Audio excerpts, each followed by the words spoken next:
Okay, सो अब हमारा पहला कंपोनेंट तैयार है। इनफैक्ट हमारा कंपोनेंट खुद में एक वेब पेज है। कोई भी स्टैंडर्ड वेब पेज 3 पार्ट्स में डिवाइड होता है। सबसे ऊपर होता है हेडर, बीच में आता है कंटेंट और सबसे नीचे आता है फुटर। सो हम हमारे कंपोनेंट में भी कुछ चेंजेस करते हैं। फॉर एग्जांपल, जो हमारा इमेज एलिमेंट है वो एक सेपरेट हेडर एलिमेंट में मूव करते हैं। जो हमारी मेन बॉडी है वो मेन सेक्शन को ही बिलोंग करेगी। और finally we will have footer element, जिसमें हम स्मॉल टैग का यूज़ करेंगे। इसका मतलब हम इसमें ज़्यादा एम्फेसिस नहीं देंगे और कुछ कॉपीराइट कंटेंट लिखेंगे। Let's say copyright iterative learning all rights reserve, जिससे कि हमारा इम्पोर्टेंट कोड कोई चुरा नहीं सके।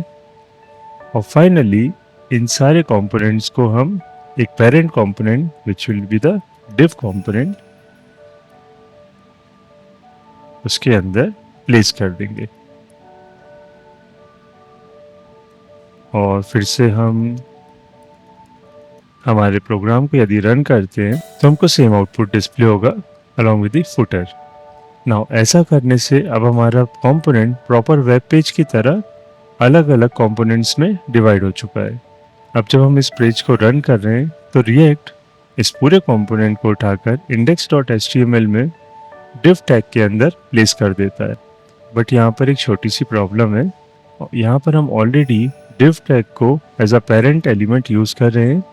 तो जब हम इस पूरे कंटेंट को index.html में पास करते हैं तो रियल टाइम में div एलिमेंट के अंदर एक और div एलिमेंट क्रिएट होता है, जिससे रिपीटेशन होता है।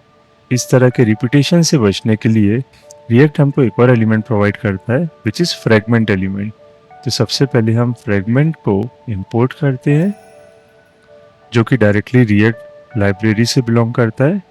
और उसके बाद हमको div की जगह